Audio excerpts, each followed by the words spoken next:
faire, c'est avoir un concours de la part de la CCI de façon à bien étudier le souci de ce manque de commerce et le potentiel que l'on a. Je pense qu'il y a un gros potentiel à Château-Ponsac.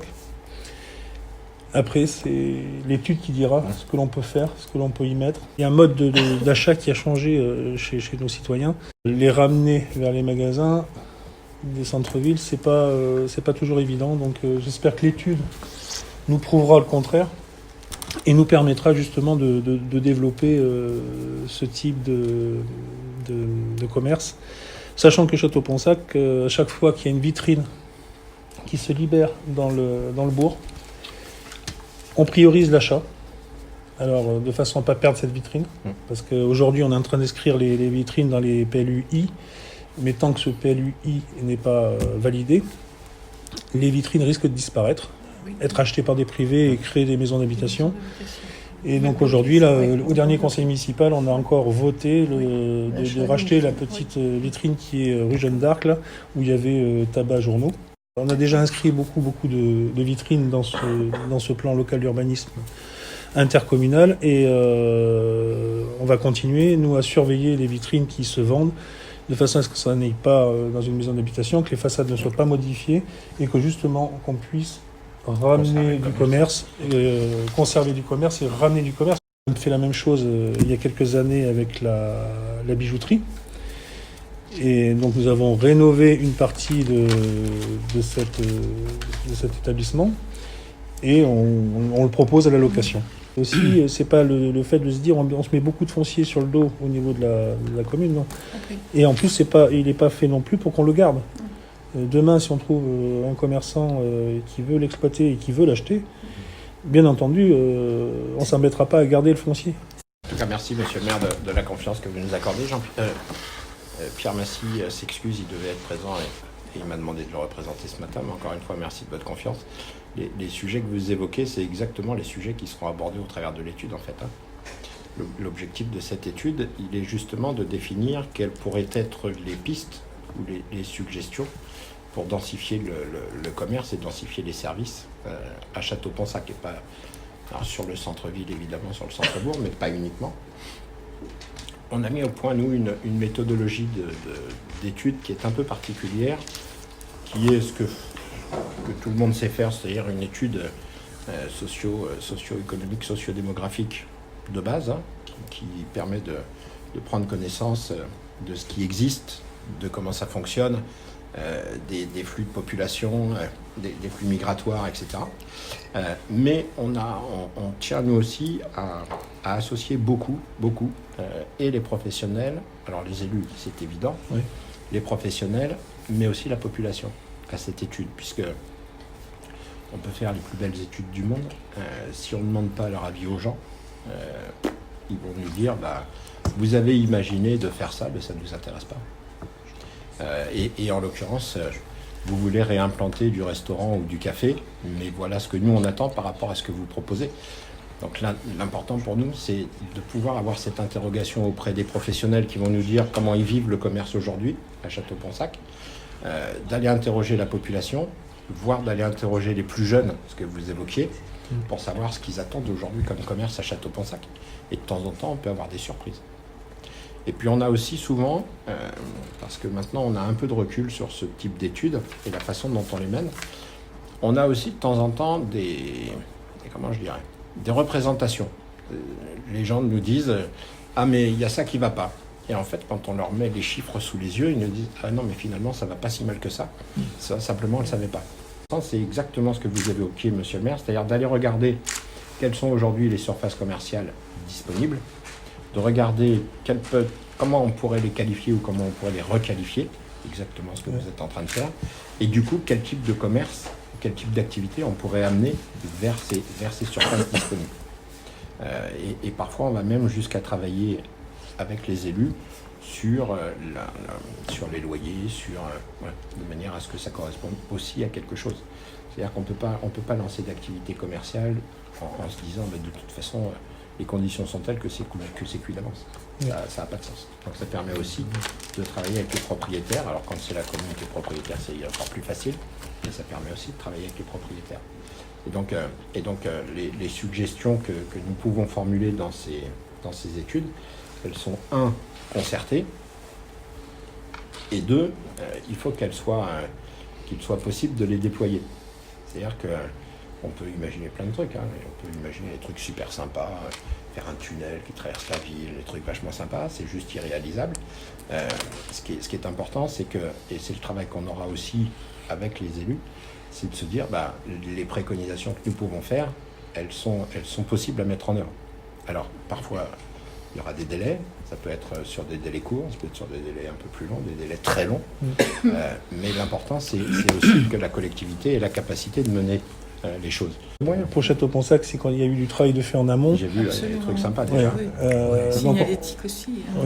On continue à travailler dans ce sens-là. Donc aujourd'hui, si on veut aussi avoir du commerce, c'est aussi d'être attractif dans les services. Donc on vient de monter une maison de santé qui a été inaugurée au mois de mai de cette année. L'an dernier, au mois d'octobre, on a inauguré la maison de service au public qui fonctionne très très bien, d'ailleurs qui va passer Maison de France Service au 1er janvier. Donc obligatoirement, avec ce type de service, on attire. Donc maintenant, il faut en face pouvoir dire, avec tous ces services-là, que peut-on amener à Château-Ponsac ? Quelle offre on met en place en Voilà, plus. tout à fait. Mais ça correspond, la démarche que vous avez initiée correspond à, alors j'ai en tête une des études réalisées par Marie-Laure, qui est la spécialiste, mais où on se rend compte qu'en fait les gens viennent en centre-bourg ou en centre-ville, pas pour le commerce en premier, mais pour l'école, pour la santé, pour les services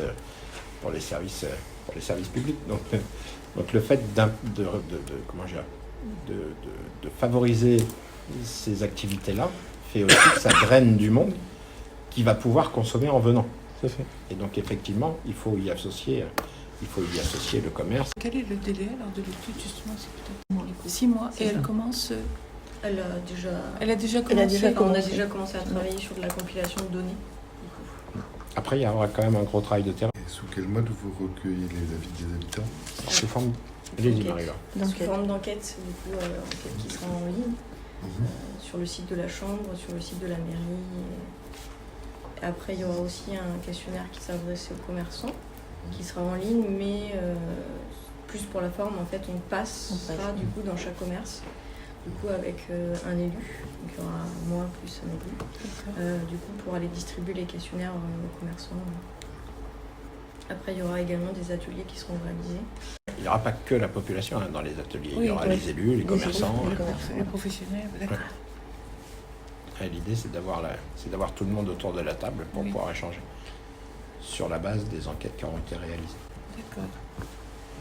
Bien. Après, dans l'esprit, nous, on avait un patrimoine habitat qui était un patrimoine foncier. Il y avait de l'habitat, il y avait de la grange, enfin, diverses propriétés de la commune où on s'est débarrassé pour justement pouvoir acheter quelque chose qui a de l'intérêt pour la commune. C'est au moins les vitrines, qu'elles ne disparaissent pas. Donc c'est également lancé en parallèle de cette revitalisation d'études, on veut faire un diagnostic sur l'habitat, sur la vacance, et on va faire un partenariat avec le pays du Haut-Limousin et l'établissement public foncier pour voir comment on peut récupérer des îlots, enfin que l'établissement public récupère des îlots abandonnés, entre guillemets, et le transformer en logement et refaire un peu de vie dans le centre-bourg. On essaye de tout ce qui peut passer, qui peut créer quelques emplois. On saute sur l'occasion, c'est évident, parce qu'on a besoin aussi de travailler sur le secteur. Si on veut maintenir nos citoyens à Château-Ponsac, il faut aussi du travail. Donc, mais on s'y donne depuis bientôt 12 ans, et c'est difficile d'attirer des entreprises. Alors, quelquefois, c'est le coup de chance. Le coup de chance qui fait que. Donc, il faut à chaque fois, dès qu'il y a une idée, il faut sauter dessus et puis se dire peut-être que ça viendra à Château-Ponsac. Mais on y travaille depuis le début de notre premier mandat 2008. On y travaille parce que c'est le fait d'avoir des emplois sur la commune Bien sûr, pour l'habitat. crée des pour tout, hein. sédentaires. Puis vous êtes bourg-centre en plus. Oui. Et souvent, la population pense qu'il n'y a plus rien à Château-Ponsac, comme on doit l'entendre dans toutes les communes. Mais finalement, on a un solde positif d'activité. Ça, c'est à noter aussi. Une bonne Bon. pizzeria. Oui, en Merci. plus, oui. Non, puis on a une multitude d'artisans qui fait que c'est vivant, quoi. C'est, Ouais, puis, enfin, moi, on a de belles entreprises. Hein. Je faisais la réflexion à Marie-Laure en arrivant tout à l'heure. Il y a du commerce, on n'est pas en déprise totale. Pourtant, c'est lundi, oui. Oui. Mais vous avez vu le nombre de voitures qui sont stationnées quand même. C'est- Décisions qui sont prises là et les impératifs pour le bourg. Oui. En même temps. C'est pas forcément le même type de commerce, mais justement avoir dans l'idée que peut-être des artisans seraient plus intéressés d'être à tel endroit et d'autres corporations plus dans le centre. Après, faut surtout pas habiller Château-Ponsac pour déshabiller une autre commune. Ouais. Je crois que chaque commune a son potentiel, à son échelle, et je crois qu'il faut laisser faire les privés. On peut pas se substituer à eux parce que c'est eux qui choisissent l'endroit où ils veulent travailler. N'inquiétez pas, un artisan qui est à Baldan, s'il est à Baldan, c'est parce qu'il l'a choisi. C'est pas, il a pas été imposé. Donc, moi, je crois qu'il faut laisser faire ces initiatives privées et les laisser s'implanter par rapport à leur envie. Parce que les obliger à aller à un endroit... Ouais, et puis moi, je veux pas aller aux conclusions de l'étude parce que je sais pas. Quand on les aura interrogés, je pourrais vous dire. Ouais. On pourra vous dire. Peut-être que certains vont nous dire, mais si finalement, je suis centre et je préférerais être plutôt en périphérie. Et d'autres peuvent nous dire, mais je suis plutôt en périphérie, je reviendrai bien dans le centre. Ouais. Donc je veux pas aller aux conclusions de l'étude parce que je les connais pas aujourd'hui. Et c'est pour ça qu'on va aller interroger tout le monde. C'est de savoir si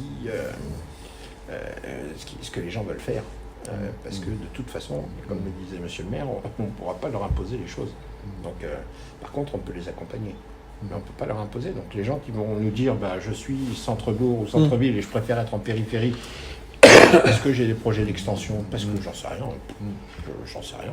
Ils peuvent avoir plein de raisons. À ce moment-là, effectivement, la commune verra si elle peut les accompagner, si elle veut les accompagner. Et on peut avoir le phénomène inverse. Mais je me garderai bien d'aller aux conclusions de l'étude aujourd'hui.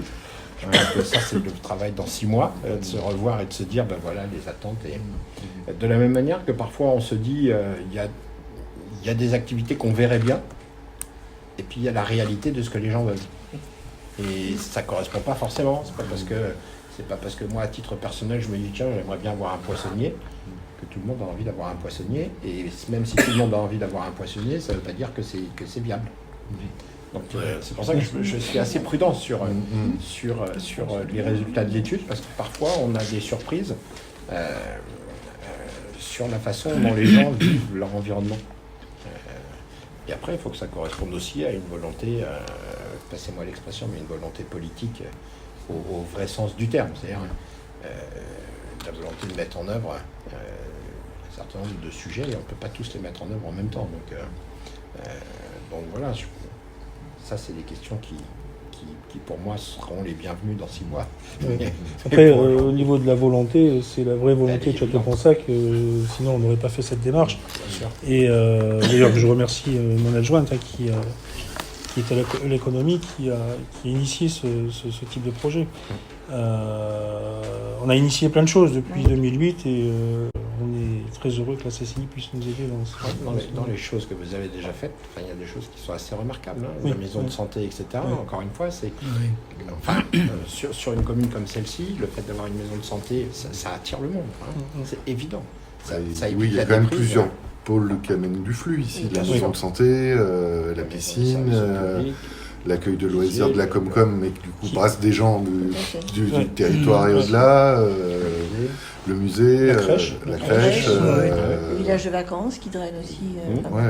Tout ça, il y a eu le supermarché, même s'il est il est à l'extérieur du centre-bourg, mais c'est aussi un pôle qui amène des flux. Donc, c'est bien.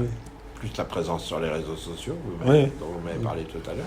Ben ça, c'est Séverine qui fait un travail remarquable au niveau de la communication et qui s'y investit, hein, parce que c'est de l'investissement journalier. Hein. Aujourd'hui, le tissu associatif est énorme. Hein. Il y a 34 ou 36 associations. C'est énorme pour une petite commune comme la nôtre. Mais ça montre qu'il y a une diversité et en plus, des associations qui fonctionnent bien. Donc aujourd'hui, on voit qu'il y a quand même de l'animation, il y a ce complément de commerce, d'artisanat qu'il faut bien gérer. Et puis bon, ça va durer 6 mois l'étude, mais après il y a des choses à mettre en œuvre. Il y aura des choses à mettre en œuvre et on sera là. Hein. On sera là. Non, mais ça, j'en doute pas une seconde. Quand je vois tout ce que vous avez déjà réalisé, je ne suis pas inquiet du tout. Ce qui est intéressant, c'est d'avoir aussi des choses à mettre en place à court terme. C'est-à-dire que ça permet aussi de montrer à la population et aux professionnels déjà sur place qu'il y a des choses qui sortent tout de suite de l'étude et que ce n'est pas encore une étude qui est réalisée pour se dire dans 3 ans, dans 4 ans, dans 5 ans, ce n'est pas l'objectif. L'objectif, c'est d'avoir une planification, en tout cas de pouvoir organiser une planification avec des choses qui vont assez vite. Évidemment, celles qui vont assez vite sont en général les moins coûteuses, mais c'est pas grave, tant que ça participe à la revitalisation qui est recherchée, c'est intéressant.